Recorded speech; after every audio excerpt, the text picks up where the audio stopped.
Yo, what's going on? It's your boy, Mr. Locario, the bad boy of the dating game. What's good? So I got a few emails from subscribers. I'm going to do a few emails in this video. So this one says, what's up, Mr. Locario? I've been having trouble getting sex to happen with the chicks I've been going out with lately. Sex happens from time to time with some of them, but more often than not, it doesn't. It's crazy because a majority of the dates I go on, I'm always able to make out with them, feel on their ass, etc. Basically, do everything sexual with them besides actually having sex. I've tried both approaches of just waiting and being upfront. Neither one seems to work. Also, every girl I'm out on a date with always tells me how handsome I am, that I'm buff and dressed nice, etc. But shit still seems to not go down. I would greatly appreciate your help. Also, I recently purchased your book. Great game in there. All right, cool. That's what's up. So, basically, because you were saying that, in certain situations the sex will happen and sometimes it won't. Now, what you got to understand for all you guys out there is that there are going to be some girls you're going to go out with and shit ain't going to pop off. And there are going to be some girls you go out with, shit's going to pop off, right? But if you want to have more sex, if you want more sex to happen, right? What you need to do is that you need to make sure that in every situation that you're in, you're orchestrating and guiding the situation in a direction for the sex to happen. So you have to sort of set everything up, right? So what I mean by this is that when you're on a date with a girl, there should be you building that sexual tension, and then once the sexual tension is being built and then you guys are getting all touchy-feely, maybe kissing or whatever, and she's in that stage where she's at that height of really feeling it, really feeling that feeling, then you just move her from that spot that you're at, I should say, and then take her back to your place. You'd be like, yo, let's go back to my spot. Now, the key here is, and when I say setting this up, is to make sure that the place that you're taking a girl is close to your house. You understand? Because if it's close to your house, it's easier to get her there quicker, and then you keep that momentum up. You understand? But the thing is, what's probably happening in your situation is that you're probably like interacting with the girls, but you're not really during the date setting up the situation to where you're with her on the date, you're building the sexual tension, and then you're quickly getting her back to your spot. You understand what I'm saying?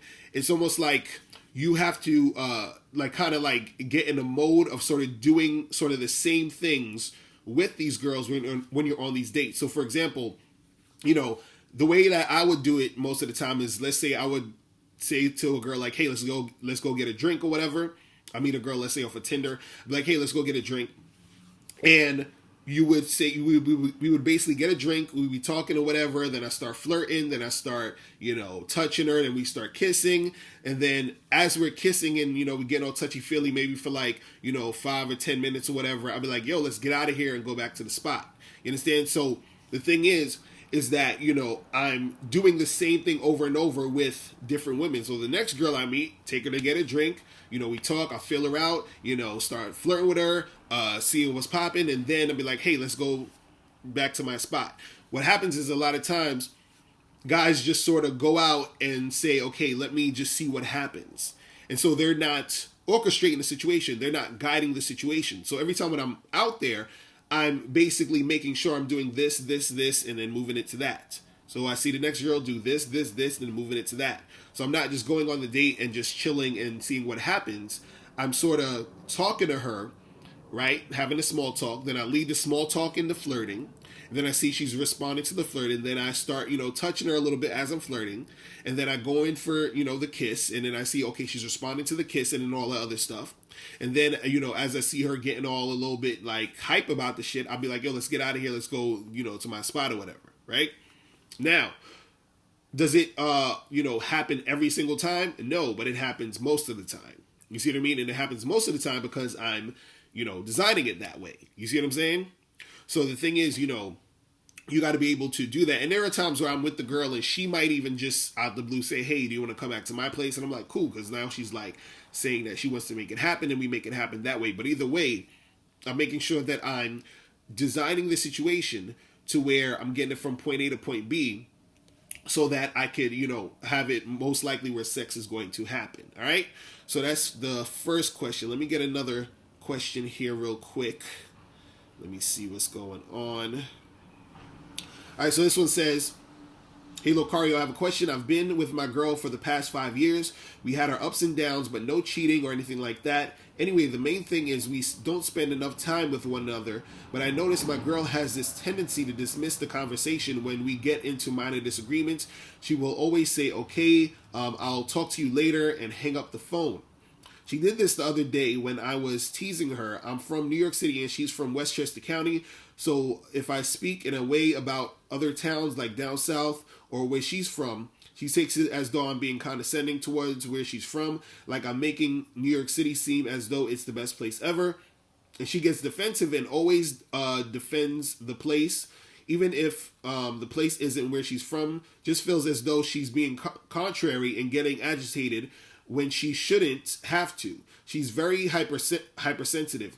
By the way, I'm 38 and she's 36. We both too old to be arguing over dumb stuff.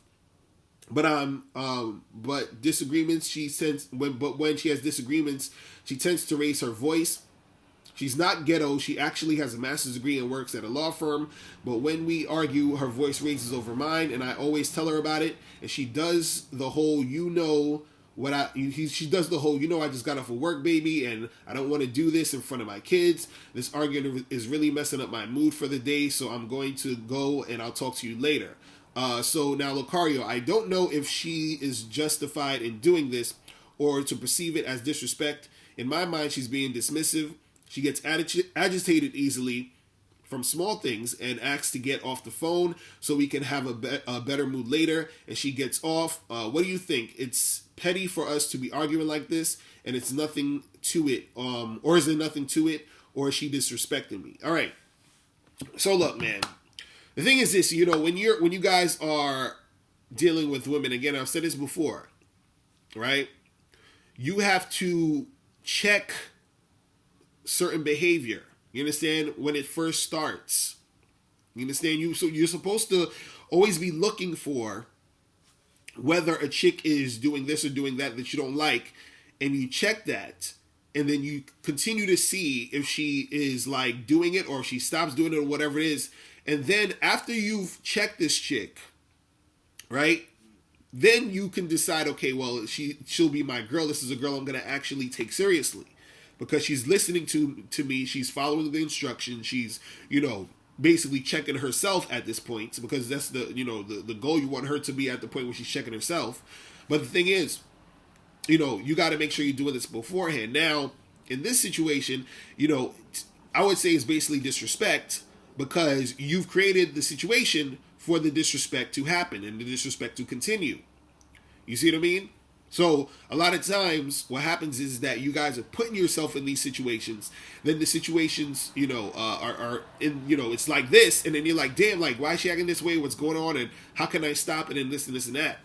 But see, the thing is, it's going to be hard for you to stop it, because now she's basically got in the zone of treating you this way or seeing you this way or seeing the relationship this way. And this is just what it is now. Now, it's not to say that you can't turn this around or that you can't make it, be better. But what it is that you have to start immediately letting her know, like, hey, look, we got to talk, because this thing we doing here, that's not cool. Let's do this instead. Right? And then it might take a while for that to happen. You understand, as far as a change. But you have to sort of, reiterate that and see if she's actually trying to change that. Now, sometimes she might not. And if she doesn't, then you have a choice to make. You can either stay with her being on that type of stuff, or you charge us to the game. You understand? But the thing is that what you need to do is that you need to instill what needs to be happening and what shouldn't be happening. Right? But the thing is, again, you guys have to start doing that from the beginning. You understand what I'm saying? So that it doesn't get to this point. Because usually when it gets to this point, it's harder to actually, implement something to make shit better. You see what I mean? So I would say, try to have that talk with her and see if things change. If not, then you got to figure out what you want to do with that. If you want to still stick around, or if you want to keep it moving. You feel what I'm saying? Now let me get one more email real quick. Let me see real quick. Okay, this one says, This one says, you're not going to answer because I have no money in my bank account, but I'm still in high school. And I'm wondering, is the game and the same while in high school? Any tips getting things popping if you have no car and no money because I'm 18 and I want to holler at chicks in their 20s?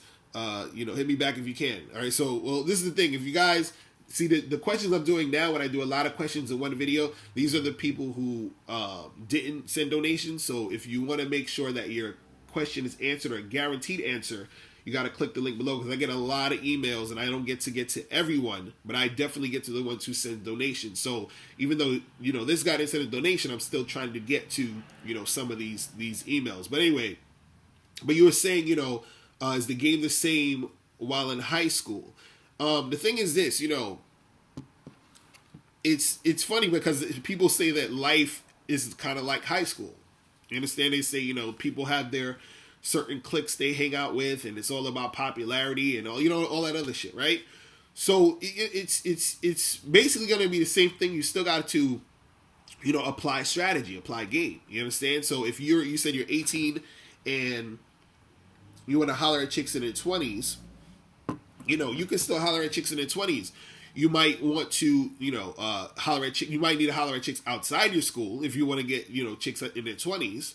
But you can still holler at chicks in their 20s. You can still spit that game. But the thing is, you have to basically be comfortable within yourself to actually go and approach the girls and say what you need to say. See, a lot of the success you're going to have in the game comes from how you feel and think about yourself, and how you approach the game, and how you really go after what you want with you continuously, doing it, meaning you're not being bogged down by the rejections. You're not being all distraught that things aren't going your way at the moment, but you still continue to push yourself and to make shit happen. So you can talk to all these girls. You don't necessarily even need, because you were saying that you have no car and no money.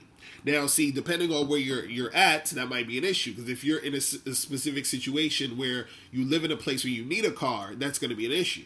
You understand? Unless you find a girl who has their own car and she is willing to holler at you and pick you up. But again, that goes to how strong your game is to get her to be feeling you to the point where she wants to do that. You understand?